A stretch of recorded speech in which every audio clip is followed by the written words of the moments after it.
See, this is like what happens. And we're live. And we're live. Good. Awesome. Awesome. Awesome. Hello, everyone. Thank you for being patient as we had momentary lapses in technical abilities. I'm just trying to check to see. Not technical difficulties, allow technical ability. Hold on. Are you seeing it live on your end? On the watch room, it takes like a couple minutes to catch up. Okay, got it. Okay, so intro time. Intro Hi, everyone. time. Hello. There we go. There it is. Just paused it. Excellent. Okay, so pausing this, moving this over. Hello, everyone. Good evening. Good evening. I hope you guys are having a wonderful night. Welcome to the third installment of GlampireChat, hosted by myself, Alexis, MissTrenchcoat, and my darling bestie, Lisa Marie, Paper and Glam. Today, we are going to be talking about the subject of marketing, which is a topic that I know is near and dear to every girl boss's heart. So we would like to welcome you and say a hello to our strange and charmed ones and our Glam fam. So Lisa Marie, do you want to say hello before I do like a full intro? Sure. Hey, Glam fam. Thank you guys so much for joining and for just being so supportive of what Alexis and I create for you guys. We appreciate you. And yeah, let's go ahead and get the party started. Excellent. Okay. So the way this is going to work is we've got a whole rundown. I'm going to do an intro. And Lisa and Marie and I have our little spiels prepared.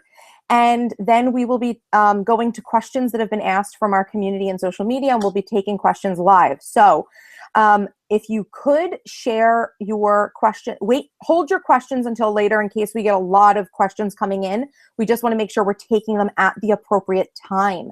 Also, at this moment, go ahead and make sure you've got your cups of tea and your notebooks or your planners ready, because you're about to be getting a lot of notes on Lisa Marie and our #1 marketing secret, which I'm sure that probably brought a lot of you guys here. So let's have a little bit of fun. And before we start with the intro, why don't you guys just say a brief hello and let us know where you're from? Like, that might be fun. So give us a hello in the comment section. If you're in YouTube, watching this from YouTube, you should have the live chat in there. So let's say hello, and maybe we'll do a few shout outs as we go along. So to start on this topic of marketing, sorry, I have like all these notes all over the place. Okay, so marketing. What is marketing and why is it important? Okay. So where you're from, like, that might be fun. Oh, I just started hearing myself. Apologies, my bad. Is that you? Okay, just wanted to make sure I didn't have something up. No, for some reason the feed was really, really late on mine. So if anyone else is still waiting, mine just kicked in too. Yeah, I think some people were saying their screen was still black. So here we go. Now we got some things. We've got Mandy Jean from Rio Rancho, New Mexico, Sean in Atlanta, Olivia in Jersey, Mackenzie in Toronto, Canada. Smart Aleki from New York City. Welcome, you guys. Welcome, welcome. Got a couple of Georgia Peaches in there. That's cute. You guys should connect and start a blogging posse. Okay, so what is marketing and why is it important? Okay, so Google tells us, almighty Google, which you guys know, if you need to know anything, Google is your best friend. Marketing is the way companies interact with consumers to create relationships that are beneficial to both parties. Businesses use marketing to identify their audience before advertising to them. Today, this is most visible through social media interactions and contests. So that came from Mashable via Google. Basically, to me, marketing is the way that brands interact with their audience. They gain knowledge and insight into the way their audience thinks and behaves, and ultimately create a community around their products and services. So, you know, a lot of all businesses, especially the major ones, do a really great job of marketing, and some of them do a better job than others. But, you know, the concept of community is really big for Lisa Marie and I, and marketing is a really great way to build community and kind of interact with your community, and while you're promoting yourself and your products and your services at the same time.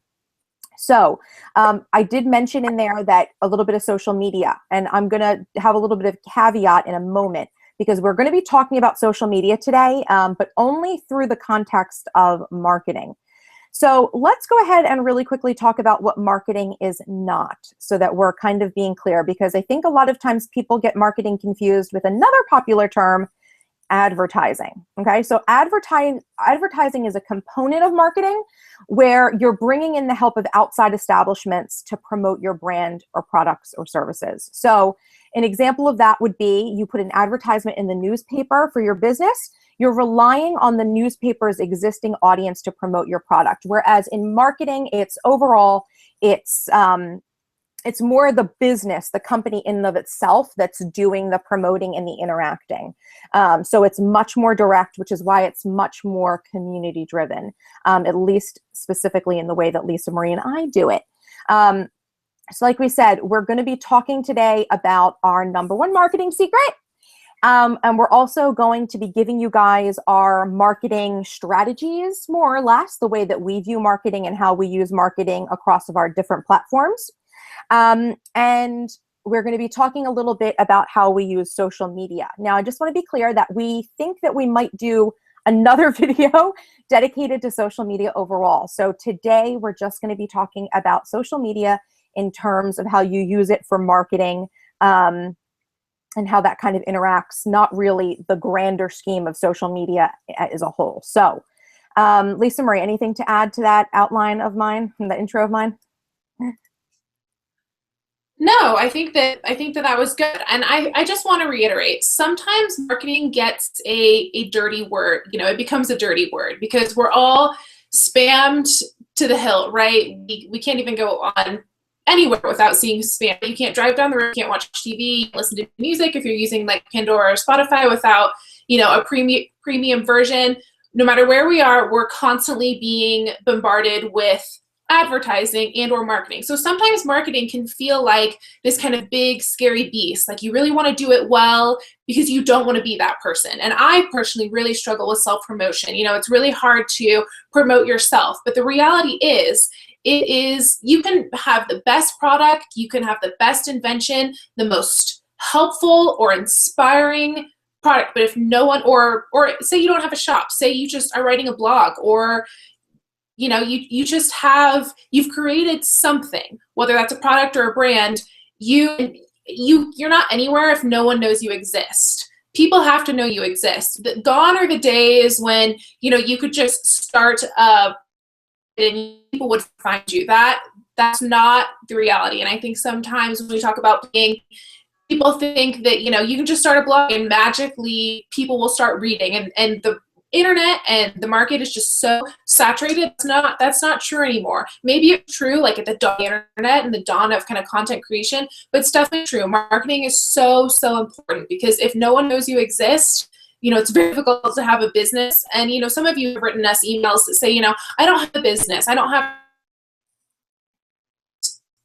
write a blog, or I just want to create a Christian lifestyle magazine or something. That regardless of what you're trying to do, right, you still need an audience, you still need a community. What's the saying that you guys can tell me if you know this quote, but it's like, a leader is someone who has people following them. If no one's following you, you're just taking a walk, right? And that's totally fine. It's fine to have something that you create for yourself. In a lot of ways, people in Glam started that way. But I just want to really make everyone comfortable that marketing is essential for every business. Absolutely. That's a really great point, because I do think that a big problem that a lot of people have, I think women have this problem in general with promoting themselves. And we get these questions all the time, like, how do I sell my product without being too salesy? Like, we have our own philosophies of that. Lisa Marie and I both, sell things, but have you ever really felt like we were being salesy? I would venture to guess not, or at least I'd hope not, because I know that both Lisa Marie and I have a very authentic way of interacting with people and showing people our products. And that leads into like our number one marketing secret, which is what really makes this easy for us, is that we are able to share our products and our services with you guys, with the world, and not feel like we're like used car salesmen, you know what I mean? Because we are doing it in this authentic, very natural, very conversational way, in my opinion. So should we start off with that, Lisa Marie? Just give them our number one marketing secret right now. Just show it all to them. Definitely. Let's front load this. But one quick thing that I wanted to clarify, if you have questions specifically about what we're talking about, if I'm not making myself clear, please ask. Don't feel like you need to hold that question till the end. But if you have a question that we haven't addressed yet, or it's not quite, we're not quite there in the discussion yet, definitely hold those. But if I'm not making myself clear, or you want me to elaborate on something I said, or you want Alexis to expand, really unpack something, please ask questions. We don't want this to be like a silent chat by any means. And please feel free to talk amongst yourself. I kind of derailed us on the last branding chat, and Alexis ended up rapping, and it was great, and I don't regret it. Hopefully you guys don't either. We're trying to stay on topic and really get you guys the most information we can in this hour and a half. Yeah, if you guys are lucky, I may rap again. So I could probably weave that into this one. So yes, absolutely, I second that. If you guys want us to clarify, let us know, but try to save like any big questions that are different than what we're talking about right now to the end, so that we can see it all, so we don't have to go back and look through the feed. It just makes it easier, and we can take questions at the appropriate time. So you guys have been waiting. What is our number one marketing secret? I feel like there should be a roll call here. It is content. It is content creation, you guys. Our number one marketing secret is content creation. For some businesses, content creation doesn't make sense, but for businesses like Lisa Marie and ours, original content creation is our bread and butter. Both Lisa Marie and I, although we've got our shops and we've got our products that we sell, a majority of the work that we do technically is marketing, because we're always creating content. So really, in our opinion, content is the way. When you're providing high quality, useful, informative content, people don't feel like they're being sold to, because essentially you're not really selling anything. You're just sharing information with people. Think about, the way that Lisa Marie and I think about our communities is that you guys are like our girlfriends, right? So Lisa Marie's got her glam girlfriends, and I got my charmed girlfriends. And it's like I'm sharing recommendations and information with my girlfriends. You know what I mean? So it makes it really easy when we're creating our content, because we are just being our authentic selves. We're showing you guys things that we love. We're talking about issues that are important to us. And we're really making content the main focus, not our products. You guys know Lisa Marie and I give so much away. We give so much away for free to you guys. You guys could be in our community and experience so much and never purchase a thing from us. And you could probably have so much value that's been added to your lives. And that's because of really good content creation. So on that note, I want to turn it over to Lisa Marie to start with her marketing strategies. Okay, before I get started, I just want to make sure no one feels like we did a bait and switch. Custom content creation is the future of marketing, period. That's what all big companies are doing. They are creating custom content to market their products. Gone are the days of direct mailing, right? Gone are the days of really email marketing. Like, we all get way too much email. It's not fun anymore. It's a chore. Gone are those days. Now it's all about curating a brand that helps people. That's what marketing should be about. So anything you create for your brand should be in that vein. So I think, Alexis, because you're the pro here, be one of us who's really, you're making a living out of this, right? We all know that Alexis, in less than a year, I think 6 months, has become a fully supported business. She doesn't need outside income to support herself or to support her business. And so I think that we approach marketing very differently for that reason. So I'm going to kind of compare and contrast a little bit. So when I market for Paper and Glam, it's because it's fun, right? I have to define my success with Paper and Glam is how much fun I'm having. You guys know I have a full-time job. I can't do two things professionally, and I don't think anyone can. And when I say professionally, it means this is what you do to make money. I might make, money from Paper and Glam, and I do make money from Paper and Glam, but it's not what's keeping me sleeping indoors and eating food. My day job is keeping that part of my life intact, paying the bills. So when I create content for Paper and Glam, I don't necessarily, and to my own fault, Alexis is doing everything right from a marketing perspective. But I want to point out that I may not be the best example if you are a small business owner and you are exclusively doing your business and creating content for your business, because I really want Paper and Glam to be fun. I want it to be fun for you, and I want it to be fun for me, because I want Paper and Glam to be the thing that I do after a 40-hour work week to unwind. It has to be, otherwise things aren't going to get done. So when I create Paper and Glam, it's, at the end of the day, paperandglam.com, I want it to be the story of my life. So that's how Paper and Glam started. I am just by nature a memory keeper and a life documenter. I really want, when one day I'm going to be gone, which we all know, and so are all of you, and I hope that someone is reading Paper and Glam and they are thinking, this is as true as it was today than it was 100 years ago. That's how I look at Paper and Glam, especially, this past year has been a bit of an anomaly, but until about August of last year, Paper and Glam was really the book of my life. It was the story of my life. Your life is your message, and that quote, like, make sure it's inspiring. That's really how I looked at Paper and Glam. And in that vein, there's a verse in the Bible, it's Psalm 90, and it was written by Moses, and it says, teach me to number my days that I might gain a heart of wisdom. And that is, if there was one sentence that was the heart behind Paper and Glam, that is it. I'm sure you guys have had the situation where it's Halloween and like you feel like you're back at summer, or it's like Christmas and you feel like it's like fall, and you're like, where is the time going? I know I look back at my 20s and I'm like, holy moly, Alexis and I are going to Aruba in a couple weeks to celebrate 29th birthday, and I feel like I just graduated from college. So that feeling of that frenetic, like time is passing, is what I want to stop, and what the heart behind Paper and Glam is. I want to create content that helps people live well. And I have a lot of ways of doing that, right? You guys know I live seasonally. You know that I scrapbook and I take a picture a day every day. So that is really the heart behind Paper and Glam. It's really, of course I use Paper and Glam as the hub for all things that I create. So if I put something new up in the shop, it goes on Paper and Glam. If I, make you guys a life list, that goes on Paper.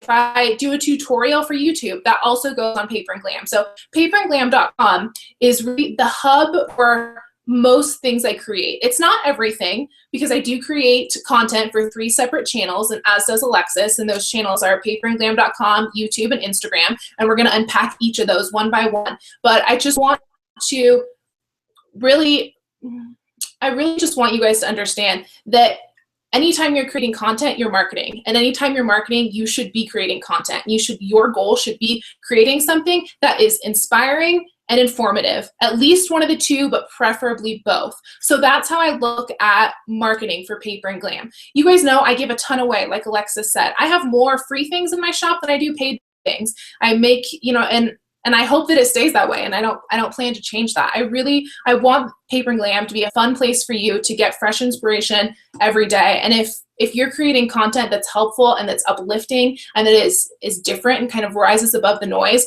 marketing is going to be like the last thing you're going to have to worry about. And one question that we got was about how much money do we think you should spend on marketing for a new business. I have never spent $1 on marketing, and you won't ever need to if we're creating content that people don't want to miss. And remember, everyone's not your audience. I'm not sitting here thinking that every post I on paperandglam.com, like, people think is unmissable. That's my goal, shoot for the moon, land on the stars type of thing. But at the end of the day, that's how I would recommend approaching marketing and approaching content creation. Every big brand, every big business has what's called a creative director. I'm sure you guys have heard that term, right? These are people who are curating a brand, that are making an experience. We talked about branding through creating content. Whether you're J. Crew and you're selling dresses, or you're Chest Fab and you're selling shoes, whatever it is, they all have a creative force that is making content that's inspiring. In the example of Chest Fab,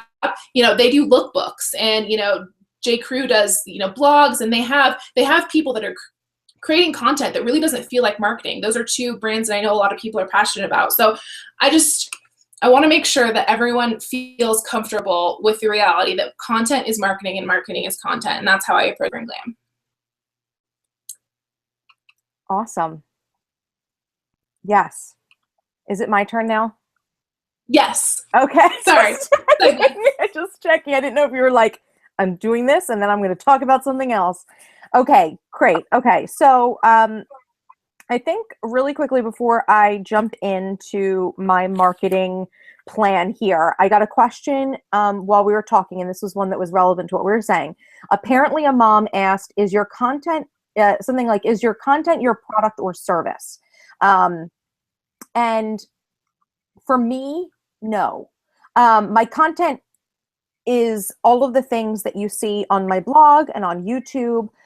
Everything that we do, this is content. But I don't sell this, right? Like this, I'm not making money from doing this. I don't make money from my blog posts.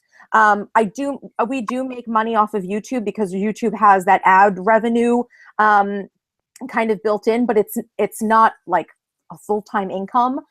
Some people, obviously, some YouTubers do have it as a full-time income, but for the most part, the content that we put out is not, it's not where we make money. Like I make money for the most part off of my shop, off of the products that you can buy off of the Strange and Charmed shop.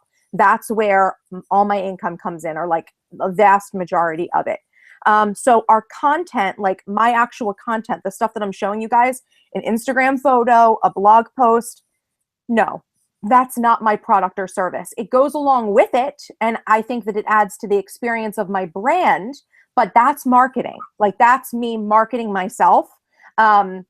As Lisa Marie markets herself on her blog as being kind of like this lifestyle experience and this seasonal living, mentor basically, and I market myself on my blog as a productivity guru and someone who is all about, getting things done and making sure that we're achieving what we want to achieve so that we have more time to play, right? So that's like my brand, and Lisa Marie's got her brand, and these are all things that add to the experience, but they're not actually our products or services. My products and Lisa Marie's products, I've got digital products, Lisa Marie's got digital products. I have Empire Building, which is my business coaching program. And Lisa Marie also has her physical goods. Like you can buy her, her notebooks and her sweatshirts and all her, paper and glams, paraphernalia on her shop. And that is what our products are. And our services, but our blog is not. It's all marketing. Like our YouTube is marketing. So I hope that answers the question for you guys. Now, okay, so my marketing plan, I'm going to take this from I'm taking this very literally. So this is like generally what my marketing plan is. So first, I want to go into, we talked about the secret of marketing is good content, right? So this is stuff I think that you guys are going to want to write down. So for me, good content is at least one of three things: inspirational, educational, or entertaining. So all of the content that I put out on my blog and everything I do on YouTube and all the pictures that I take for my Instagram, whenever you guys see me putting out content to market myself and my brand and my products and my services, it's either inspirational, educational, and entertaining. And I would say that across the board, that's what good content is. There's not very many other options you've got. You're either informing people and educating them, inspiring and motivating them, or you're giving them pure entertainment. So for me, my rule of thumb is to be as original as possible. Now, I do firmly believe that when it comes to content creation, that everything pretty much has been done. But I do believe that everyone has their own spin to put on everything that's been done. Someone could do it differently and someone could do it better, and someone could totally flip the model on its head and create something awesome. So I think that you should never be afraid to be creating content, even if you feel like it's been done before. Like if you're just trying to strive for originality and to kind of share a new piece of information or a new viewpoint on something, your content's going to be great. Now, I've done a whole blog post on how to find inspiration online without being without being a copycat, because that is a big issue that, does hit the internet. Lisa Marie and I do have people out there that, swipe our content a little bit and, maybe are a little bit too influenced by us. And this is a problem that all good content creators face. It really is. But, it really is, it's like a gut check, if you feel good about what you're creating and feel like it came from inside you and it's original and you've put your own spin on it, then your content is probably going to be great, right? Because you're doing your authentic content, what is authentic to you. So good content, it comes in two different varieties, in my opinion. When it comes to content, you are either a creator or a curator of content, right? So Lisa Marie and I are both content curators and content creators. So you'll see a lot of original content on both of our channels, like the articles that I've written, like blog posts that I've written. Obviously, Lisa Marie and I take all of our own photos, so that is created content. And then there's situations where we curate content. We might share links to other websites or other things that we found, products or services that we've seen that aren't associated with us. We will share those, and that's content curation. Let's say put this, three ways, three forms of good content are inspirational, educational, entertaining. And then 2 ways to make the content. You're either a content creator or a content curator, and you don't have to be one or another. It's like a Venn diagram, okay? They can overlap. You can be both. You can be one, you can be the other, or you can be both, and that's completely fine. You just need to find the thing that works for you. Because a lot of people, email me and say to me, like, Alexis, you write a lot, you have a lot of blog posts, like, I'm not a good writer, how do I create content? Well, maybe writing, 1,200 word blog posts like I do is not the way that you're going to go with your content. Maybe what you need to be doing is finding blog posts from around the web and finding, inspirational information from around the web and sharing it with your community. Maybe that's the way that you need to be sharing content. So those are the 2 ways to make content. And now I'm going to jump into my marketing plan. So this is pretty simple. So with my marketing plan, I always strive to create original content across all of my platforms. And I use 3 main platforms for communication, which Lisa Marie does as well. And we both have the same 3. Our blog, our YouTube channel, and our Instagram are the 3 places where we're the most active. It's not the only place. Obviously, I've got a Twitter, and so does Lisa Marie, and we've got Pinterest pages, and I've got a Snapchat that I don't really use. There's so much social media out there, but you don't have to be using all of it. I like to focus on 3 things at a time. And I forgot to even mention Facebook. Lisa Marie is big on Facebook too. So Lisa Marie, you actually maybe have 4 actually, because you're really big on your Facebook groups. So Lisa Marie actually might have 4. But she's, for the most part, in her Facebook groups, I would say she's curating content, or at least creating a community where other people can curate content. So it's not some place where she actively needs to be posting like every day or however many times a week. But that's just food for thought for you guys, just the way different people use different mediums. Okay, so I strive to create different content on different platforms. So I take whatever my platform is, let's say it's YouTube, and when I make a YouTube video, the way that I approach it is I want to be sharing content via YouTube that is something that lends itself to the video sphere, which a lot of you guys are planner people. You guys have found me and maybe Lisa Marie through planning. A planner walkthrough is a great video to do because it's something that naturally is going to look wonderful in videos. It's going to be, I think video is a great way to express content when you're sharing like your planner and things like that. Anything that's visual, whenever you're trying to show people things like show and tell, a lot of times I like to use YouTube for that. So I just did a video the other day that was how I take photos for Instagram, where you guys are actually sitting with me. I'm sharing my tips and you actually get to experience me taking a photo and editing it for Instagram. That's something that I could have done on my blog, but YouTube was the best place to do it. So I create content based on what really works for that medium. So that's how I do it. And for me, there's very little overlap between my my platforms. You won't often see my YouTube videos on my blog. I do put them in there. I will sometimes put my YouTube videos in a blog post.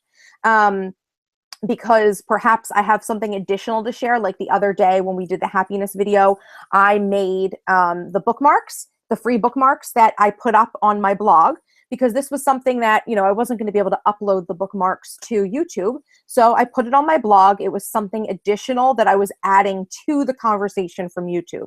So really, when I put a YouTube video on my blog, it's because I'm adding something to the conversation. So for me, my focus is always trying to create as original of content as I can create, and to add value in all of the areas, which is why generally my blog posts tend to be longer, because I am quite a lengthy writer. Even when I'm curating content, if you guys saw that post that I put up on Tuesday, I shared like so many links to different articles that I had bookmarked. It was kind of crazy. It's like I can't write a short article. Like it's just impossible for me. It's really hard. So, my articles tend to be well thought out, well researched. I outline, I make sure I'm making a lot of points. I'm adding, resources in there. And I'm writing a cohesive article that someone could be sitting in their office and want, some productivity tips, and go to my blog and read and hopefully learn something and take something away from that. So that is basically how I approach creating my content for each platform. I really try to share what makes sense. And then, of course, on Instagram, you take pictures. Really, it's a lot of visual storytelling. If I want to show you guys a product, it doesn't need a whole video review. I'm not going to do a whole video review on a new YSL lip gloss that I bought. So I put it in an Instagram picture. That Instagram is a place where, honestly, I'm usually striving for inspiration. That's really what out of the 3 types of content, I'm really striving to inspire you guys by taking beautiful styled shots of my desk, sharing pictures of maybe some products here and there. But really, I strive for inspiration for the most part when it comes to my Instagram account. So the other way, that I market myself, or another part of my marketing plan, and that's pretty much the last thing, is that because I keep all of my platforms so separate. Lisa Marie has her blog that is Paper and Glam, that she puts everything into it. I tend to keep my things very separate. So what I end up having to do is every once in a while on my blog, I'll be like, oh, remember, I've got this YouTube channel you want to go to and see some videos, and I'll make a video and I'll say, let's, go head on over to my blog or follow me on Instagram. I try to make sure that I'm mentioning my other platforms occasionally through each platform, so that everyone knows, if you're watching me on YouTube, well, she's got a blog, she's got an Instagram, I can go follow her there. Or if you're reading a blog post, I'll tell you to tweet me, so that you guys know that I exist in more than just one place, since, just going to my blog doesn't show you the complete picture. My complete picture, I live all over the internet. So you really need to be traveling to find me. So that is basically my marketing plan. And you guys, I've talked about this before. I create 3 blog posts a week, two videos a week, try to post on Instagram once a day. And that's pretty much the long and the short of it. Yeah, so just to kind of unpack what both Alexis and I said, because I think we weren't quite on the same page. I thought we were taking each platform independently. So just to both Alexis and I, we use 3 platforms for content creation, and I would highly recommend you do the same. Please, please, please, especially if you are a one-woman show, like Alexis and I are, please don't try to do like a video on Snapchat and a picture on Instagram and like a YouTube video and a blog post like every day or every other day. Please, I focus on 3 platforms. If you're killing it and you're able to like hire someone just create content for Snapchat, that is awesome, and more power to you. But if you're just starting out, definitely focus on 3 platforms and make them 3 different platforms, right? Like, I'm not saying, have 3 blogs, one for like scrapbooking, one for planning, and one for, Project Life, for example, if, you're a memory keeper like me. But focus on 3 platforms. That's going to give you visibility around the web, because you do want enough visibility around the web, especially as your business grows and you're looking to work with brands, you're looking to be paid for your reviews, you're looking to have a full-time income. It's very important that you are visible in multiple places across the web. And 3 is enough. I really do believe 3 is enough. And we're in like the dawn of social media right now. There are literally thousands of social media platforms that we haven't even heard of. And you know, you could pick one of those if there's one you're really passionate about and you think it's going to be the future, you know, please do. But really focus your energy so that you're not frenetic and you can deliver consistently across multiple channels. So that's why I would say pick 3. Also, I want to also unpack, I don't put everything on paperandglam.com. So most of what I create for Instagram is only on Instagram. Once in a while, if there's a picture I'm really proud of, or I'm really, you know, it's kind of core to what I'm doing, like book club is a great example, right? Like I do a book club shot on Instagram and I do a book club shot on the blog when I kind of unpack the book club and I post the video. All of my YouTube videos, by and large, I would say 95%, there's a few that didn't make it to the blog, go on my blog, because I know there's a lot of people in my community, because they've told me, who only visit paperandglam.com and watch my YouTube videos through paperandglam.com. That is, they don't, you know, want to be on YouTube for whatever reason. So to me, it doesn't matter whether a Paper and Glam reader watches a video through YouTube or through Paper and Glam. I choose to use Paper and Glam as more of a hub for all of my content. So I also use that as my subscription list. So a lot of people, before I didn't have an email until this year, so I didn't have an automated email that went out, and I got literally hundreds of, why don't you have a subscription list? So you can subscribe and get the vast majority of what is on Paper and Glam. I do recommend you have sort of a hub. You have a place where a lot of your content is. For Alexis, she kind of has 2, well, I guess your platforms are really mutually exclusive, but having a place where people can consistently find you is just imperative, especially when you're just kind of getting started. And especially if you know that your audience is in a particular place. Like I know that I think very few of you guys who follow me are on Snapchat, and I'm not on Snapchat.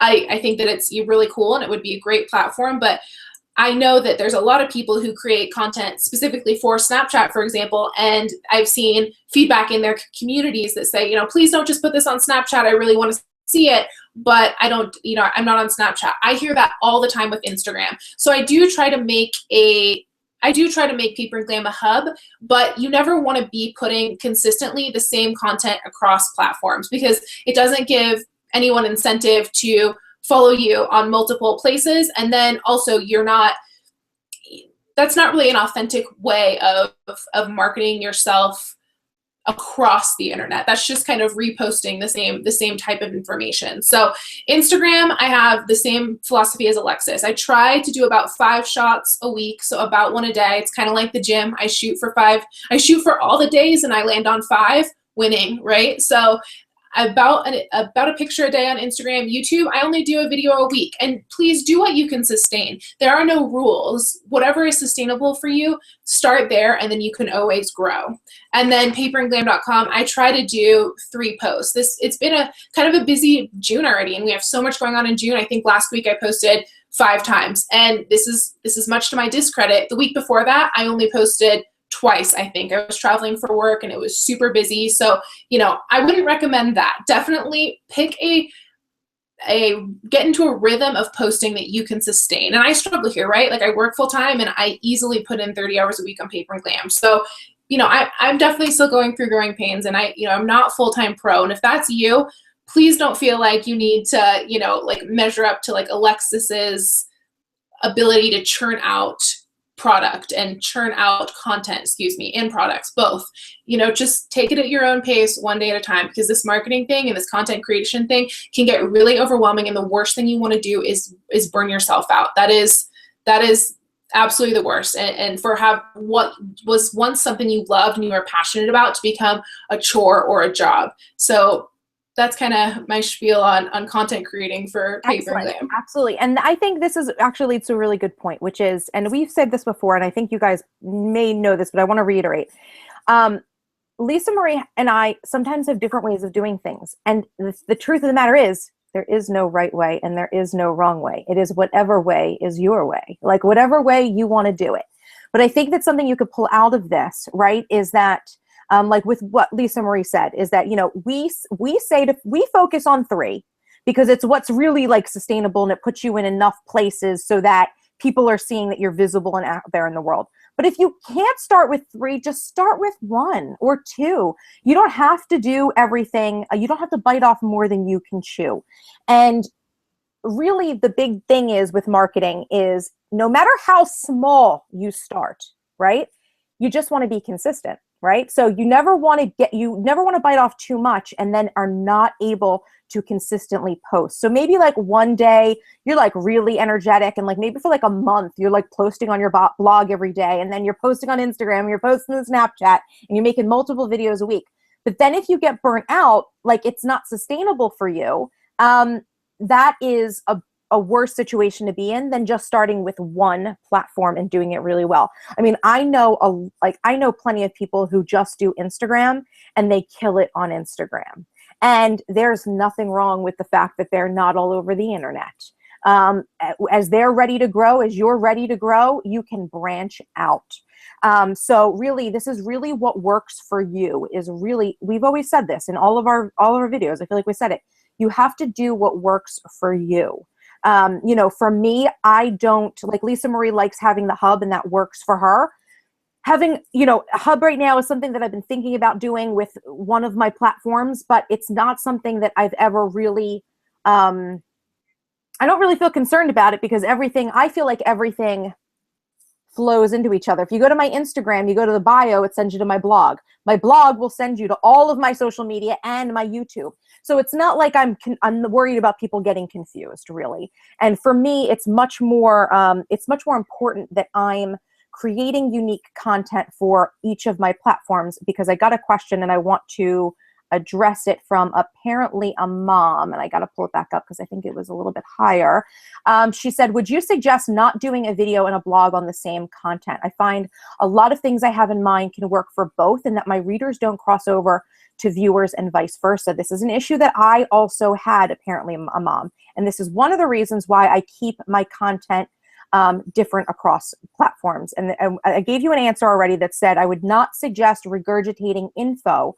If you want to do a video and a blog post, make sure you're taking the content from 2 different angles. So this is the thing.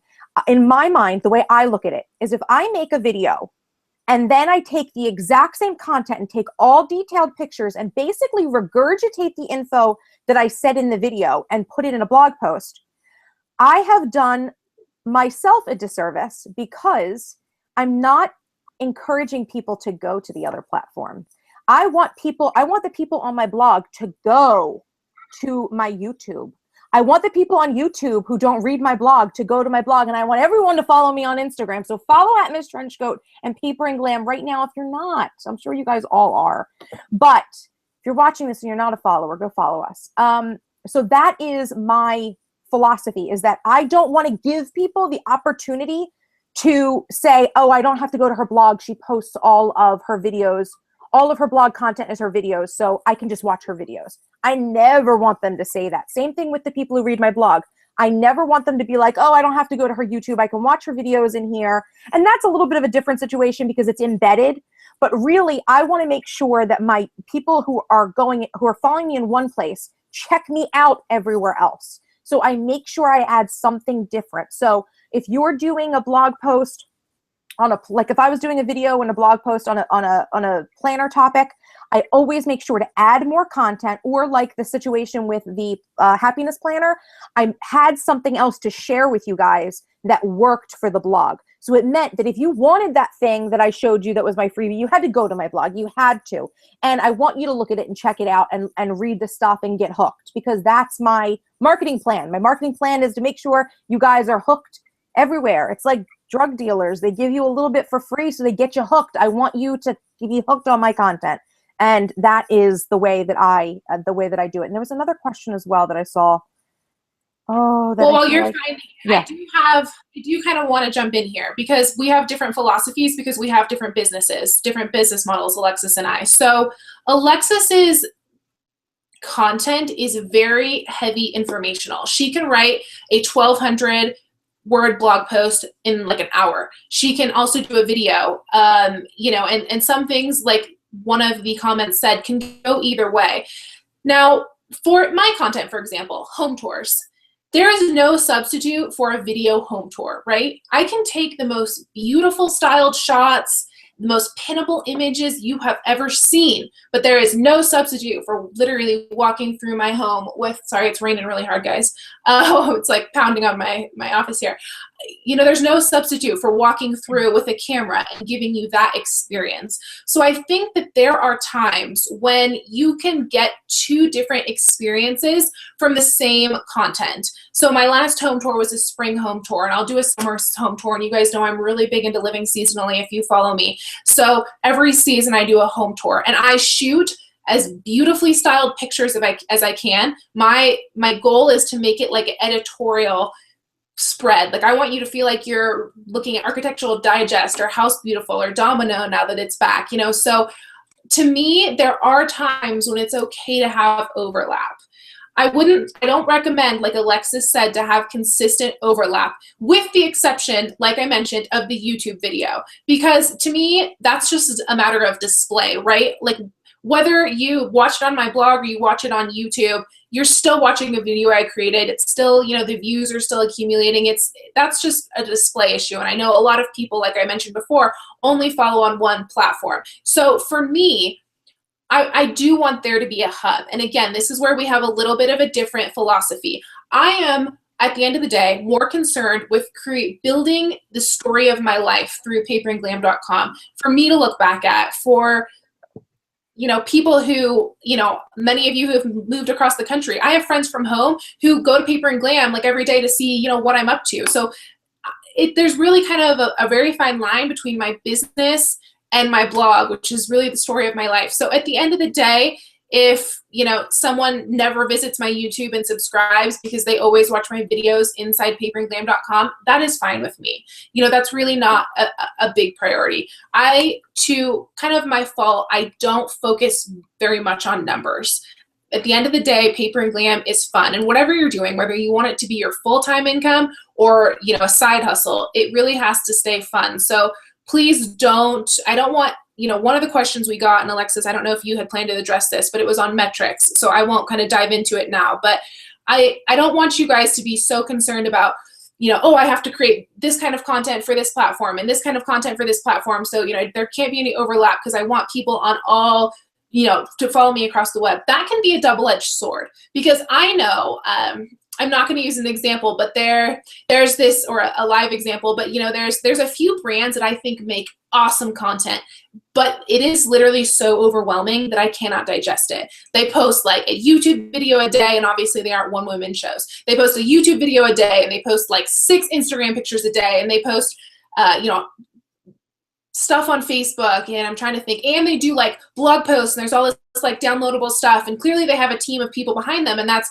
for me, it's so overwhelming that it keeps me away because I feel like I can't keep up. So because of that, I don't want to overwhelm anyone with content, and I want there to be a place, like this happens to me all the time, where I'm like, hey, I was on vacation, or I was traveling for work, or whatever the case may be. Let me see what Alexis is up to, or let me see what, you know, so-and-so blogger is up to. And I like that there's one place where I can kind of get the gist. And if I want to visit their Instagram feed and see what beautiful pictures they posted, I can do that. But for me, being overwhelmed with content is just as bad as creating the same content and like carbon copying it across platforms. Yeah, so again, that's a good point, what Lisa Marie said about, oh geez Louise, 2 things that she said that I want to touch on was, yes, okay, so Lisa Marie has a full-time job, right, that pays her bills. So Paper and Glam does not, she doesn't need to be creating content all the time. She can just take it as being this sort of life, like she's documenting her life, right? That's not how it is for me. I'm not documenting my life with my blog, because my blog and my YouTube, like that's my business, right? So I am trying to make sure I'm getting more followers, and I want people to be going to YouTube and not watching the videos in my blog, because I want them to hit the subscribe button, because I want people to stick with me, because I need you guys to make money. Like if I don't have you guys, I don't have anyone to be creating content for. I don't have anyone to share my ideas with. I'm not helping anyone if you guys aren't there. And that's what my business is all about. So for me, this is, like Lisa Marie said, this is my full-time income. So I need to make sure that I am capturing everybody that would want my content. So like Lisa Marie said, there's plenty of places online where, like, you think about it, any magazine, right? Or any daytime talk show. When I go to the gym, I always watch The View. And they have a show every day of the week, right? Like Monday through Friday, and they've got blogs, and they've got social media, and they've got like their mailing list. And if you go to their website, there's tons of things going on, because they're a business, right? They are in the business of making money. They're sharing as much content as they can, because the theory is that they'll catch someone somewhere that'll get hooked.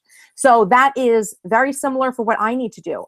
In order for me to sustain my life, I need to be making money, and I need to be creating content, and it needs to be unique for me in order for me to be capturing people so that I basically can eat, right? So that's, for anyone who is someone who is trying to support a business, right? These are just two different strategies for how to do a business, right? So Lisa Marie's is her side hustle. That's what this whole thing started with, right? All of GlampireChat started with the side hustle, and mine is not. It's a full-time. So it's completely different. And if you go to my blog, you don't know what I'm doing based on my blog. My blog, literally, I treat my blog the way Lisa Marie treats her home tours like editorial spreads. I literally treat my blog like a magazine. Although I'm the editor-in-chief, you don't get to know so much about me.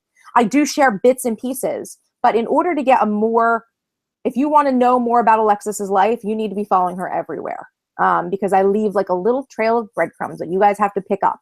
So that's just a complete difference in the way that the way that our businesses are, because that's just the situations that we're in right now. So the question that I found it. It was Holly's question about what would you say is the top 3 platforms to start with? And I think I replied to her already that there is no top 3 platforms. It's whatever works for you. Right now, the video and image platforms like YouTube and Instagram and Snapchat are blowing up. But if you're not someone who wants to talk on camera, and you're not someone who thinks they take good pictures or doesn't like photography, these are not the places for you to be. You need to be using the platforms that work for you. There are so many different platforms. I'll give you an example. I have someone in my empire building program who she was, when she came to me, she was concerned because she had a blog that she wasn't in love with. And she said, Alexis, I love Pinterest and I like taking pictures. And I'm like, well, then why do you have a blog if you don't like to write? Like, get rid of the blog, cut it loose, spend your time pinning on Pinterest if that's what you love doing, creating mood boards. Just do that and take pictures and put them on Instagram. Do that. You don't have to do the same thing that Lisa Marie and I are doing in order to be successful. There's plenty of people who are famous on Pinterest, right? Totally people who are killing it on Pinterest. I'm sure they're selling something, definitely selling something, or at least they're getting sponsored pins, because that is a thing, right? So it's, use the platforms that work for you, that speak to you, the places you like to hang out.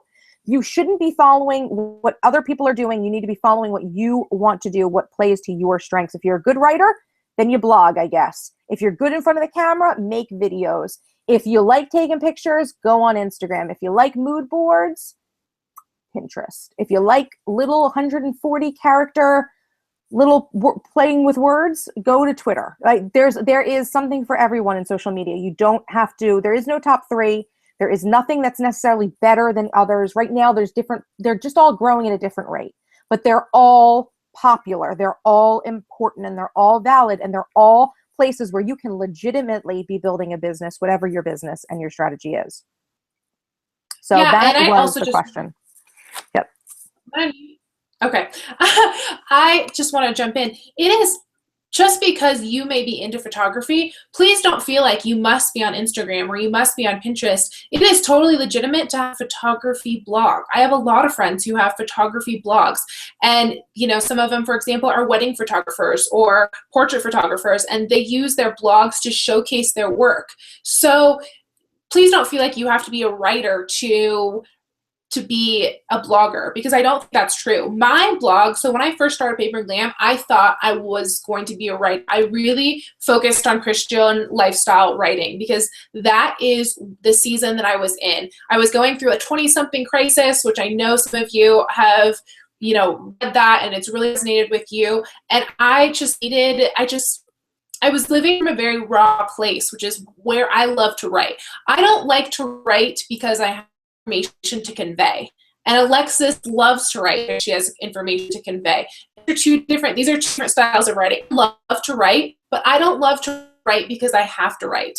I like to write because I just feel struck by something that's happening in my life or something that I really want to share, that I just want to share an encouraging word about. It's kind of like the best advice is what you need to hear the most. That's when I love to write. And I don't write so much in this season. I really focus on just getting content up for you guys and chatting with you through YouTube and through the Paper and Glam Facebook groups and in other ways. But there can be seasons with your blog. Please don't feel like if you're you have to decide, I have a blog and I do like 1,200 word posts. Things are going to ebb and flow, especially when you've done this for a long time. It can really, right now I'm in a very, very busy season, right? I work full time. I do Paper and Glam almost full time. So for me, it's like, I can't sit down and spend a half day just writing something that I want to look back on and feel like it was just an incredible outflow of just the Spirit of the Lord in my life, working in my life. That's really where Paper and Glam started. It was me kind of documenting how the Lord was working in my life. Now that I would love to get incorporated that back in. So remember that business ebbs and flows, and there are different seasons in business. So as you develop your community, and this is something that Alexis and I both struggle with, we kind of are planner girls, right? So we are in the planning community, but neither Alexis nor I just started our blogs with that intention. But because that is where we developed quite a bit of following, we're under some obligation to continue to produce planner content. Planners is not what Alexis and I are most passionate about. Alexis loves business. A planner is a tool for business. I love living seasonally. I love creating, life is art. I love living from that perspective and treating my life as art. A planner is a means to an end for both of us. But because that's how a lot of our community relates to us, we create quite a bit of planner content, each of us. So at the end of the day, there's a lot that comes in to content creation. So there's no hard and fast rule. What's true today is going to be most likely will not be true 2 years from now. Example, I was making planners and actually giving away planner inserts that in 2012 were not relevant because the planning space wasn't there yet. Now it's huge, right? Example, scrapbooking was 2003, I feel like, up until maybe 2000, it's still alive and well, but it was huge there for a while, and that whole space kind of exploded when the economy did. So I don't want anyone to be married to a certain way of creating content, because it will change based on factors in the world, and it'll change based on what your audience wants to see. And unfortunately, sometimes that means Paper and Glam can't be so spirit-led like it was before. It was literally an outpouring of whatever was in my heart at the time. And there was, a small committed group. Now, I've committed to doing book club and inside my planner. And, I have recurring series like GlampireChat, and I need to show up and execute for you guys. So all that to say, just remember, if something's not working, move on. If something is working, keep executing on it. And on top of that too, I just want to say too, if something's not working and you really like it, don't give up on it. Just keep doing it, right? So that's the thing, is that, and earlier before when I said that you had to be a blogger if you wanted to be a writer, that was not, I didn't mean it that way. Lisa made a great point that there are photography vlogs. There are different ways for you to express yourself. Just do what works for you and what expresses what you want to do. And I would never say that just because you're not getting a lot of headway somewhere to give it up. I would say maybe just start thinking a little bit more critically about it and more creatively, because let me tell you, I loved Instagram from the day I got it on my iPad, because I didn't have an iPhone and I had an iPad, and that was the only thing I could use Instagram for before I bought an iPhone. And I loved Instagram, but I didn't know why my pictures weren't getting noticed, right? And I was really sad about that. And I thought I was taking good photos, and literally I stuck it out, just kept changing it up, trying to do more. And it eventually took off, right? Eventually it took off, and I figured out the magic secret sauce for me. So don't give up just because it isn't. If you love it, don't give up on it. If it's not working, try something new, try to learn, get more, do some research, figure out what you might be doing wrong. Because there's always different ways to approach something. And maybe the style that you're approaching a platform at is not working, but if you love the platform, don't give up on it. So should we start taking the questions that came from Lisa Marie? Do you want to start the questions? Yeah, so I'll pull up. Yeah, I have you're finding a question. I definitely just want to piggyback on that. So the reverse can also be true. I did not like Instagram until I met Alexis, truth be told. I had to tweak some of my own habits so that I started to love Instagram. I used Instagram, I'm sure a lot of you do. I followed a lot of my friends. I followed some brands I loved, but I hadn't found a community in the blogging space that made me love Instagram. So a lot of times you have to use you have to engage and tap into a certain community to love a platform. So sometimes it's not the platform that's the issue, it's how you're using it. So I actually unfollowed everyone I know. For the most, there's a few people that I don't see in life because they've moved across the country that I keep them on Instagram. But I unfollowed everyone I know on Instagram because I decided I primarily wanted to use Instagram to document paper and glam. Instagram really works well with scrapbooking and those of us who want to document life, but it wasn't working how I was using it. So sometimes it just takes small tweaks to learn to love a platform. So to Alexis's point, don't give up on something just because you're not quite loving it, because sometimes it's the smallest things that make something come alive for you. Absolutely. Okay, so I've got some questions.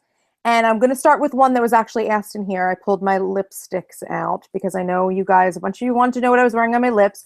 I'm doing an ombre number. I've been doing this recently. I'm wearing Sephora's Nano Lip Liner, and I can't see the color, but it's violet. I think it's violet. It's the purple one. And I'm wearing Dose of Colors Seductive on top. And I just lined my lips, and I do this ombre thing with my lips where it is darker in the corners, and then I put the pink over top of it, and this is what my lipstick looks like. I know you guys like it. So that was the first answer to your questions that you guys were looking for. I got a comment on my on Instagram that says, from Christina, who says, what portion of your time should be spent on marketing, and as a new business should you be spending a lot of money on marketing? Lisa Maria already touched on, we don't spend money on marketing. I mean, other than planner supplies sometimes, when you're buying things or upgrading your lens or something like that. But we don't actually spend money on marketing, really. It's money that we were going to be spending anyway when we do spend money. So what portion of your time should be spent on it? As much as you want, really. I mean, because the way my business is structured, my income is mostly passive. I have my shop with the digital products. I don't ship anything out. And then I create, I write for my workbooks and create my workbooks for the program. And I have people that I get on calls with. But it's that really, the actual work for my business, takes very little, some very small percentage of my time. For the most part, I am creating content. That's what the vast majority of my time is. So that's just the way it works for me. But that may not be what works for you. So it depends on how much time you need to be spending in your day on your actual creation. If you are an Etsy shop who makes handmade quilts, obviously that quilt is going to take a long time to make.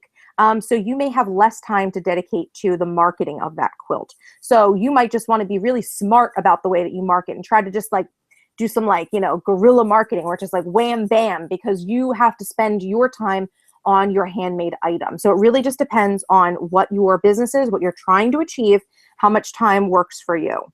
And the next question was, if you could only spend 10 minutes a day on marketing, what tools would you choose to use? Well, in 10 minutes, Instagram. That's about it. I would take a photo and put it on Instagram. That's probably the best for me personally. But you might be on Twitter if you like to say funny things and like to, hop on the trending topics and things like that. It might be Twitter. It would probably be a social media platform that's very quick. Maybe a quick Facebook post, something like that. But for me personally, if I had 10 minutes, it would be Instagram. I'm trying to look through. I know we've got more questions in here. Yeah, so I'll jump in if you want, Alexis. So we got a good question from Carmen Forever. Well, they're all good questions, but she said, I work a 9-to-5 too, and she appreciates the content advice. What's a good budget to buy new products? So this is very difficult when you're just starting out. So when you're brand new, if you're, fresh out of college, I started Paper and Glam fresh out of college. I started it when I was 21, the year I graduated from college. So I'm, like I said, about to turn 29. So, that was almost 8 years ago. My budget now clearly is completely different than it was in 2008. So I know this is kind of trite advice, but please just do the best you can with what you have in that moment. And most of the really equipment is pretty accessible. Of course, if you do YouTube, eventually you're going to need to have an HD camera, but nothing stops you from filming a home tour on your iPhone, or either one, I guess, Yeah, exactly. Do what you can where you have and slowly build things up. This is a marathon. This is not an overnight success. I don't know anyone, unless they were in a similar industry, that then went out on their own, that, started a blog or had mad resources from another source outside of themselves, that started a blog or started a shop or started anything. And, the 6 months later, they were killing it. Sometimes if people aren't following you yet, it's because you're not quite good enough. And that is true for me. And I know that's hard advice, and I'm sure Alexis would probably agree. And I'm not saying I'm the best YouTuber or the best blogger. I have miles to grow and, miles to go with content creation and all of this. I have huge dreams that I don't have the skill set to execute or the tools. So what's really important is just doing what you have and practicing, because you're not like, when you've moved from like an iPhone to a DSLR, that skill set for editing and filming and creating content is just going to get a better frame, essentially. Think about you're painting a picture. And when you upgrade with new products or the coolest thing, everyone wants to share the cool thing. I totally get it. It's really hard when you're on a limited budget. So do what you can where you are, because a lot of people are going to resonate. It's going to resonate with so many people. I get literally hundreds of emails that say, I really want to be in this planning community, but I can't afford an Erin Condren planner. I can't afford a Kiki planner. And I made a free planner. So people really want an update of that. And I would love to give them one if I could find the time to make it happen. But the point is, whatever you're doing, like I made a free planner because I couldn't afford an Erin Condren planner, right? And that started my blog. So wherever you are, that's going to resonate with people out there. So as long as you're, whatever you're doing, as long as you're doing authentically, it doesn't matter if you're sharing the coolest thing or have the nicest camera on the market or whatever. That isn't important. I would say just set aside a certain amount of money that when your business, especially when your business starts making money, almost all of until this year, every penny Paper and Glam made went right back into Paper and Glam. So continue investing and continue saving, but please don't let it stop you or feel like, if you don't have a budget to create content. I really, Instagram's free, right? I think you can start a blog. I think Blogger might even be free. And I mean, it's not the best platform, but there's very few barriers to entry right now. Absolutely. That's a great point. I mean, seriously, I started with you guys. I started with just a regular point and shoot camera, filming my YouTube videos and taking pictures for my blog. And, it took, let me see, I think Strange and Charmed officially launched in 2012. I had been blogging before in other platforms, like in other blogs, but then I had Strange and Charmed, which was going to be a new venture. And it wasn't really until last year, right, that things really started taking off. It took me 2 years. You guys, I was blogging 2 to 3 times a week for 2 years. Like, it wasn't something that was going to happen overnight. And another thing I want to make sure you guys know is that, to be completely honest with you, businesses don't necessarily need to have huge followings to be able to produce not large incomes. I'm not saying like millions of dollars, but an income that might sustain you. I know plenty of businesses that they have small lists, like a few hundred people on their list, but somehow the people are really dedicated and they really like the service that the person provides. And that's all they need. Like, that's all they need is a couple of clients in order to sustain them. So it depends on what your business model is. It depends on what your business plan is, what you want, like, what your products are, what you're doing, and what works for you. But don't be afraid of being small. Like, you will grow organically. There's nothing wrong with that. I'm a big proponent of growing organically because personally, I think that businesses that go viral,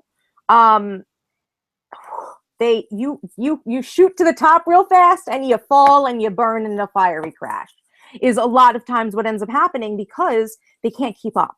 So growing organically is a wonderful way to grow. Like, it's really the best way to grow, I think, because it's so manageable. So I got a couple questions here. One of them is on boosting Facebook posts. Someone asked, Hair Baby said, on Facebook, do you think paying for a boost is worth it? Now, I think this is I'm slightly hesitant to answer this question, but I feel like I have a nice answer, which is Facebook is very complicated. I will say that. I would not pay to boost a post until you've done your research and really understand the way that Facebook's marketing and Facebook ads and Facebook boosting posting works. Because unfortunately, the flat out truth is that Facebook will take your money to boost your post, but their algorithm is betting against you. Their algorithm is not built for businesses to succeed, although they will take your money. So do your research, make sure you know what you're doing before you put money in any form of advertising, but particularly Facebook posts, because that really is a place that's so tricky. Another question I got from Jamie Dowd is, I keep reading when you start a website that you want to gather email addresses, you need to give something away in order to get your email opt-in. So this is an email opt-in question. And she asked, do I agree that you need to give something away? I think it's a very good marketing practice that if you're asking people to get on your email list, unless you've got fabulous content that people don't want to miss, the way that Lisa Marie was saying that, like, lots of people were emailing her and wanted her to put together an email list so that they could get her emails. Unless you're getting like overwhelming people who just want to be subscribed to you via email, yeah, you're going to probably need to do something. It doesn't need to be a free product. Like, it could be like just extra content, right? It could be like a collection of pretty pictures, or it could be like a post on a really cool topic that you're just not going to share on your blog. You're just going to give it to the people who have signed up for your email. So yeah, I think that free products are a wonderful way. And Lisa Marie already touched on this. We give away a lot of things for free. We give away like free products point blank. So there are every month in my shop and Lisa Marie's, you can download Lisa Marie's free life list and whatever my printable is for the month. And Lisa Marie's got her, her book club stickers and her book club journaling cards. And I've done other freebies like the bookmarks, and I've done like sets of like free journaling cards as well. So I think that freebies are always a great way to get attention. I think that it's a good way to draw in eyeballs. But the point is that if the eyeballs don't land on things that look good, right? If you don't have consistent content, if you're not putting your best into it and being creative with your content, a lot of the eyeballs are going to look away. They're going to come for the freebie and then they're going to walk away. So you really just want to make sure this is like a holistic thing. You want to make sure you're doing slow and steady, doing what you can with what you have. But just stay away from wanting to be viral or thinking that you're going to grow and be humongous overnight, because it really is. It's not worth the trouble. Well, and not only that, mm-hmm. it could be really detrimental, because I know there's bloggers that I maybe followed a couple years ago and it wasn't quite my cup of tea. And then I rediscovered them like 3 years later, but they weren't, I've seen that before. That's not, that's not my jam. And come to find out, they are killing it now. So please, please, please, the reason we wrapped marketing together with content is because I don't want anyone to start even thinking about marketing until they feel like they have content that is consistent, sustainable, and not only that, but helpful. At the end of the day, you need to be of service. And definitely ask yourself the question, why? What are my core values when I create this content? Alexis's core value is helping small businesses, helping online entrepreneurs. My core value when I create content for Paper and Glam is living life as art. So whether that's living life seasonally, documenting life, making styled shots, that's my core value. So take whatever your core value is, have that nailed down, create content from that place, always overflow of what you want to give back to the world. And when you can do that consistently, then start thinking about marketing. So many times I see the cart before the horse, right? Really old analogy, always relevant. Content is queen.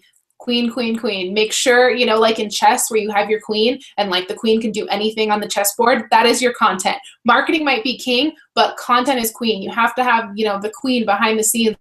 You're not going to get very far. Even if you do, spend $5 on a killer marketing campaign that gets 500,000 views. If you go viral and you get 500,000 views that aren't next day, you haven't accomplished anything. So you need to make sure the content that resonates, and it's easy to say if that's happening because people will leave you comments, people will send you emails and say, this really impacted me, thank you for putting it into the world. And that can really guide how you're making content and also probably guide how you're going to market yourself. So definitely, I kind of got off on a tangent there. No, and actually you brought up another point that I really wanted to bring up, which was the so don't think about marketing until you've got your content, because content's king, but but your content in and of itself is your marketing too. If you're creating good content, it's going to be hard for people to miss it, right? So you're not going to have to do, not to say that you're not going to have to do good promotion when you have good content, but I don't do a lot of promotion. I don't feel like I do a lot of promotion. I just make my content and people come because the content I create, like Lisa Marie said, is helpful. And I just want to make sure people know I'm not all about business. I am a productivity guru. I'm all about helping people be more productive, whether it's your business or you have got a career or you're a stay-at-home mom and you just want life hacks. That's what I'm all about. So just wanted to clarify because I'm not just business. I'm not just for business people, although I do have my business coaching program. So I know it gets a little confusing. So your content will market itself if it is helpful. The reason that I write 1,200 word blog posts is because I know that SEO, search engine optimization, really loves my posts. They're filled with keywords and I'm answering questions and I'm giving resources, and I rank high in SEO because of that. So that's one of the reasons I do the things that I do, is because my content does bring me new people without me having to do any active promotion. On YouTube, my videos, I make sure that my title makes sense so that anyone searching, like Lisa Marie will do this too, like Plan With Me, Erin Condren Life Planner. If someone's looking for an Erin Condren Life Planner, they're going to find Lisa Marie.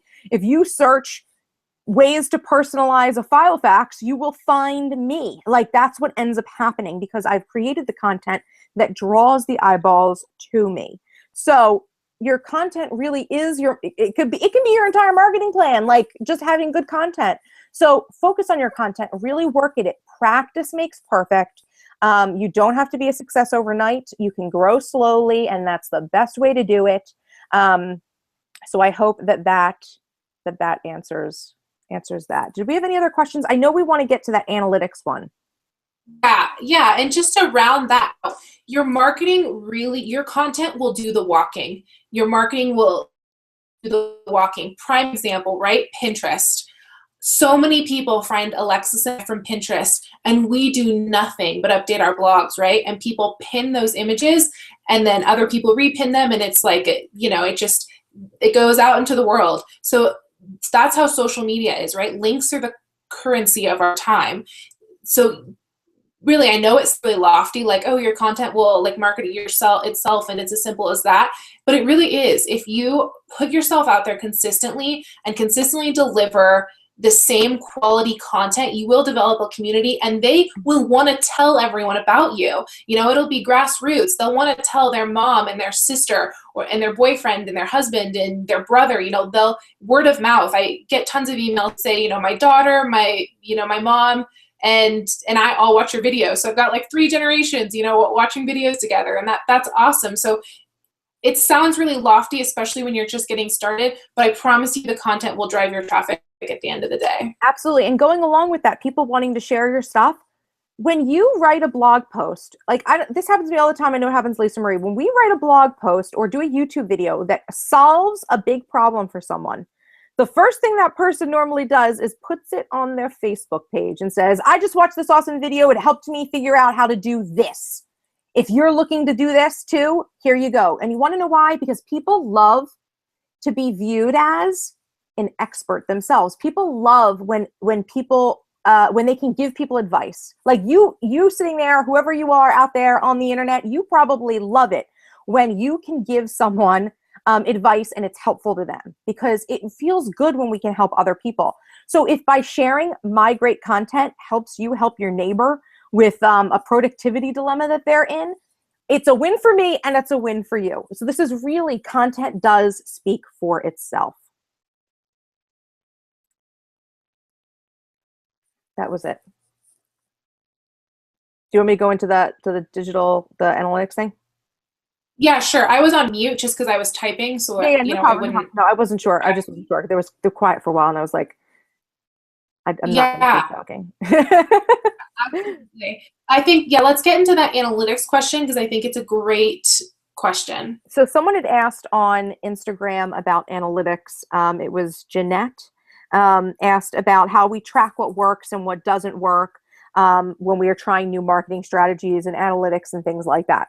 First of all, with analytics, there's lots of different analytics programs and things out there. YouTube has all of its own analytics built in. So if you've got a YouTube channel, go over to your creator central or whatever it's called, and you'll find under community, I think it is under community, or no, it's under like analytics. It's under video analytics, I think. So you will actually be able to see what videos are doing well, which ones aren't, which ones are getting likes, which ones are getting more comments. You'll actually be able to get a lot of information from that. So you'll be able to see, you know, what you should be focusing on. I will say that for me personally, I look at that information, I go, oh, that's nice. But I don't really let analytics drive what I'm going to create. Number one, and I think, and Lisa Marie and I both have this problem, I think, is that we're sometimes a little bit ahead of the curve. So we kind of know what's going to be big next sometimes, and we kind of like know. So we'll be talking about something that might not be popular right now, but in a few months it's popular. I can't tell you how many videos I've had that I've put it up. It's gotten like no views, like not none, but it's gotten not a lot of views. And then like a month or two passes and it blows up. Why? Because we were just a little bit ahead of the curve. So I don't like to look at my analytics and think, oh, I have to do exactly what my analytics says and make more of the videos that my analytics says. Because if I went by my analytics, all I'd be making is planner walkthrough videos. If I did what everybody in my community asked me to do, I would only be doing planner walkthrough videos. And Lisa Marie already touched on this before. You know, we are in the planner community, but planners are not our be all and our end all. So I do not look at my analytics and say, okay, I need to follow exactly what my analytics says, because I know that that's going to be a really quick way for me to burn out. And people are going to get burned out on my content if every day I post a video that's like a walkthrough of my planner or like how I've set up my planner. It's just not going to work. So that's why I focus on the topics. Like for me, productivity, it's like this is where I really see, for me, I see that's where my community is going to be going, is towards productivity, because you use a planner to be productive. It's one of those things. It's a tool to get you to a certain end. So that's why I choose to talk about that's how I choose my content. I do it based on what I feel like the trends are. And I don't worry too much about my analytics. But then again, I am in a privileged position in which I do have enough people coming in and things like that to my content. So it really is one of those situations where I would suggest sticking to a strategy for a little bit to see how it's working. And if you don't think you're getting what you want out of it, pivot a little bit. Like, I like to do these little shifts. Like, I wouldn't start with a beauty vlog, a YouTube channel on beauty, and then be like, you know what, beauty's not working, I'm going to drop it, and now I'm going to go and talk about just planners.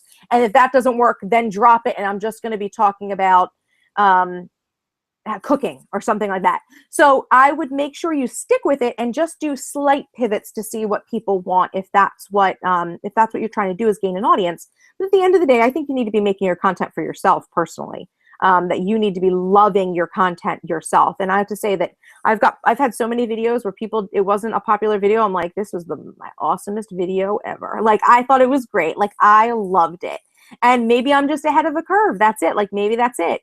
But it's just, use analytics wisely. And so just talking about some other analytics things, for my blog, I use Google Analytics. It's probably, I'm sure Lisa Maria will agree, Google Analytics is the only way. Like, if there's other analytics, I actually have more than one analytics program installed in my blog, just because I like to cross-reference, but Google Analytics is the best one. So if you want one, go to Google Analytics. That's the only one you're going to need to see who's coming in, where people are coming from, figuring out what searches people are doing to find you, what pages are popular and things like that, where people are coming in from.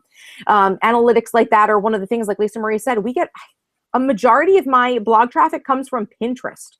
And all I do on Pinterest is pin my blog posts. I don't do anything. I just pin stuff. So that's one of those things where it's like, okay, now I need to make sure I'm pinning. I just need to make sure I'm doing it, because obviously Pinterest is a driver. So it's one of those things where, although Pinterest isn't a focus for me, it's a place where I know I can't ignore it because it's very important to my traffic. So when it comes to Instagram, there is a website called, is it Iconosquare? Is it Iconosquare? Oh, no, that's the app. Okay, there's an app called Followers Plus. But that's not what I'm talking about. There is a web, go to the web. It's called, I'm going to check this right now. It's Iconosquare. It's Iconosquare. It used to be called Statagram. So Iconosquare, Iconosquare. That is a place where you can go and you can see in-depth analytics, more than Followers Plus. Followers Plus just tells you how many new people subscribed, if someone's blocked you, things like that, it is helpful. I do think Followers Plus is helpful, but Iconosquare gives you lots of analytics. Twitter has its own built-in analytics too, which, funny enough, I just discovered it a few months ago. I really don't focus on my Twitter very much. Again, it's just a place that basically tweets out the things that I do automatically. But there are built-in Twitter analytics, and I think it's somewhere. I think it's up there in the Twitter header somewhere. You can see it's probably analytics.twitter.com or twitter.analytics.com or something like that. But you just have to activate that or just access it. And actually, it's pretty awesome because the Twitter analytics actually lets you see. They actually keep month over month for a good amount of time, so you can actually see how things are going. So that's Instagram. Facebook has built-in as well. Facebook has built-in analytics for their pages. So you can see how many people have, shared or how far the post has reached, I think is what they call it. So there are built-in analytics in Facebook as well. So a lot of these programs have built-ins. And then just a few of them like Instagram, and obviously your website. Your website may have built-in analytics, like mine has built-in analytics from WordPress, but I rely mostly on the Google Analytics. So, Lisa Marie, anything else to add with that? I just want to touch back on something you said. I have Google Analytics installed. I honestly couldn't tell you the last time I looked at it. You really, to get a snapshot of what you need on Google Analytics or any sort of tracking, it can be really overwhelming what you get in there. Here's what you need to know. Number one, referral rate. Where is your referrals coming from? How are people finding you? Is your number one referral Pinterest? Is it Instagram? Is it YouTube? How are people finding you? That's the number one thing you need to know. Beyond that, analytics aren't very helpful for me. I know that when I post a planner video or planner post, it's going to get tremendously more views and likes and all of that than the rest of my content. And once you start creating content, you'll know in your heart what people want to see. And that may or may not drive what you create. And it should to an extent. You don't want to lose your core community, but it's very important to do what you're passionate about. So I really don't, I want to make sure no one is living and dying by numbers, because in a prime example, you know, I alluded to this earlier, but it's such a good example. You know, in 2012, I couldn't afford an Erin Condren planner. I busted out InDesign and I was like, Psh, I can make this. And I made it and I gave it away. And I thought it was going to be the biggest thing. I was like, this is so cool. I just reproduced this like $60 planner, you know, in a couple of days, and it was literally identical. And I did a daily sheet, and you could like pick what you wanted. And I gave it all downloadable for free. And I thought it was so cool. I thought it was going to blow up. Nah, not so much. If I had done that now, sweet Lord Almighty, glory to God in the highest, it would have blown up. So sometimes, like, timing is everything. As long as you're staying true to what is important to you, your marketing's going to go miles, and your content's going to do the walking. So I just don't want anyone. It's important to know how people are finding you, because you can make the coolest content out there, but if no one knows it's there, you know, you haven't gotten anywhere, like I said earlier. So beyond referral rate, I would kind of like, okay, that's nice to know, and I would continue going in the direction that you're passionate about, because there's just so many things that go into it. And Alexis made a prime example, also has a prime example. You know, it is no secret that the corporate model is completely antiquated. In the next few years, there's going to be a huge push into people wanting to get into a more creative culture. And I know so many of you guys are relating to this right now, and please leave a comment. No one wants to sit until 5 every day and wait to go home. You know, that is a thing of the past. People don't retire with gold watch at the end of their day, and that's where at the end of their, you know, time with a company. And this is where Alexis's content is going to be so helpful. People aren't quite there yet. You know, a lot of people just want to organize their life, myself included, but that's going to be so, so important in the next few years. So she's just ahead of the curve. So, and she's so passionate about it. So if that's you, focus on that. Do not focus on the metrics, because if we did that, we'd be completely different content creators. Yeah, and just so like I said, I don't, like Lisa Marie said, I don't really look at my analytics and analyze them, right? Like, I really don't do too much. What I will say that I use my analytics for, number one thing I use it for, is when I'm setting goals and as a metric for myself. Because I will say that although living and dying by your analytics is not a good idea, and I'll give you an example of that in 1 second. Living and dying by your analytics is not a good idea, but setting goals for yourself and saying, I want to strive for this amount of views or this amount of page views. Like, I think goal setting like that is great. And I think that that is a great thing to have your analytics for, because if you don't use your analytics, you're not going to know how many people are visiting you, and you don't know if your efforts are moving the needle. So like I said, that good example is that you guys may not know this, but throughout the year, people's web habits change. So right now, my blog is getting less page views than it did in December or January, because I'm planner and productivity related. So new year, when the planners are coming out, more people are searching for planners and productivity. But more people are searching online during the winter because it's cold and people are at home and they're inside. So right now, I'm getting less page views, but technically my ranking is higher than it was. So this is one of these things that it's like the ebb and flow of the internet. I'm getting probably 50,000 less page views than I was in January and December, but my ranking has increased because overall, all blogs and websites are getting less traffic right now. So this is one of those things where unless you know what's really going on, you could see that and go, oh, I'm terrible, I'm horrible, I'm losing steam and less people are coming. No, it's just the summer. Less people check the internet on the summer. It's just the way it is. People are outside in the pool and at the beach. So you're not going to get as many people coming to your site looking for planners while they're at the beach. I mean, maybe the people in this conversation would be at the beach looking at planners. I'm sure Lisa Marie and I will be in Aruba looking at planners on our phones. But the point is that the analytics really help you set goals. Don't live and die by it, because there are ebb and flows in the way that things work. And technically my blog is more popular now than it was a few months ago when I was getting 50,000 average more page views a day, or a month. So just something to keep in mind.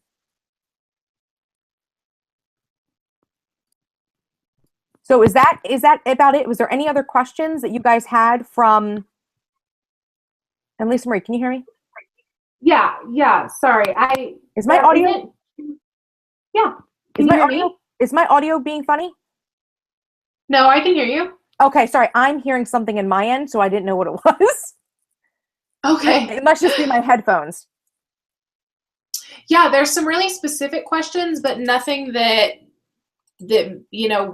I don't think we've talked about. When am I posting my next Inside My Planner? That will be later this week with the Erin Condren launch. I'm also giving away 20 planners to celebrate 20K. So get excited for that. Noelle would like a a one-on-one coaching call with you. And I know you have an architect path, I think, for that. So Empire Building, if you guys don't know, if you guys want more information, things like that, I've got Empire Building, which is my online business program. You can buy either the workbooks individually, and I've got 3 workbooks out so far. The 4th one will be out very soon. I'm polishing that one off as we speak. And you can purchase a path, an actual like coaching path, which is, I have a blueprint path where you get all of the blueprints at a discounted price, plus access to a Facebook group where I do private Q&As and I do additional resources. And I have something called the architect path, where you get all of the books at a discount, access to the Facebook group, plus 2 coaching calls with me and a custom content development action plan where I actually review your stuff and I tell you what I think you should do from my point of view. If I were you, what I would do. So if you go to my website, strangeandcharm.com /Empire Building, there's a link like right on my page. You'll see it if you have any more information.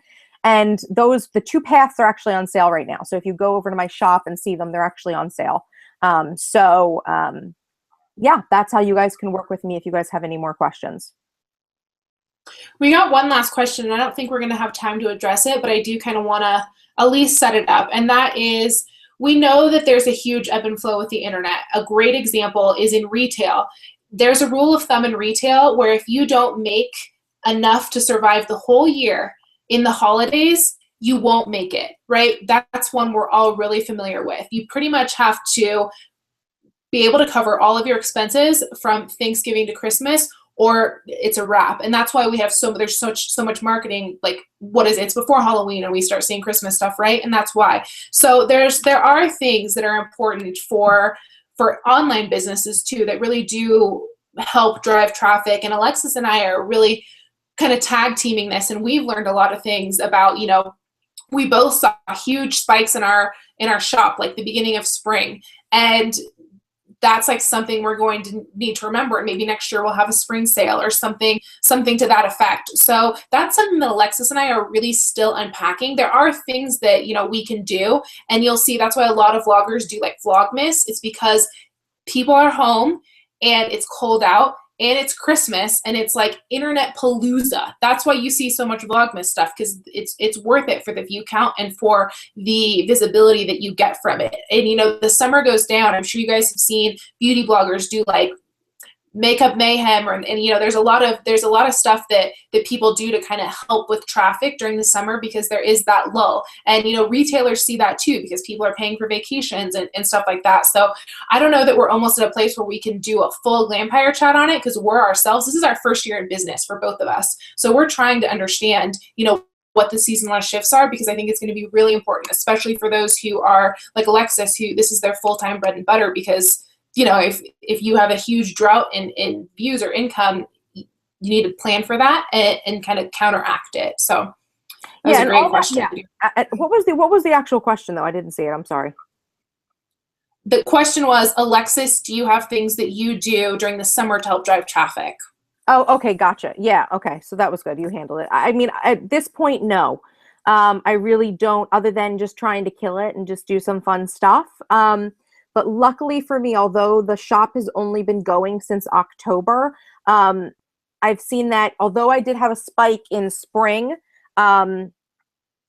with my shop, I have still had, like, for the last like 4 months, I think, my shop has had pretty consistent numbers. So I'm lucky enough that things have been balancing out, which is good. I think that having a program like my program, Empire Building, actually, I think that's been helping because all year round people are searching for business advice. And summer is actually probably a really good time for that too, because summer breaks and students are out of school, and, college students who are trying to, maybe start their own little businesses online. But yeah, so far I've just been taking things as it comes. I haven't really developed like any like strong plans for it. I would say that right now I don't need to, but if that ever came up, maybe it would be something I'd have to think about. Yeah, for me, the fall through Christmas through about January is like internet palooza. A lot of it is because people are looking for new planners about that time. Some of it's the fall. People get really excited for the fall, and it kind of is the start of a new fiscal year. So I think that that's probably true, Alexis, you would say. But yeah, well, we're going to have to collect some traffic and get back to you guys on that one because we're definitely still learning. Yeah, absolutely.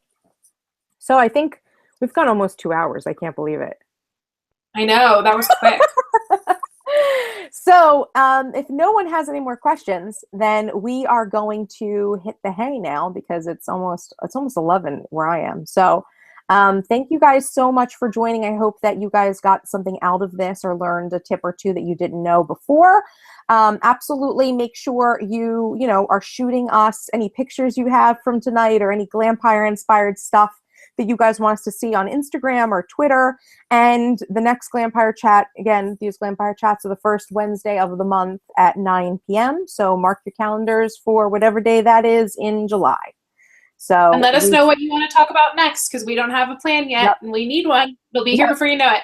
Exactly. So thank you guys so much for watching. Elisa Marie, do you have anything else you want to say?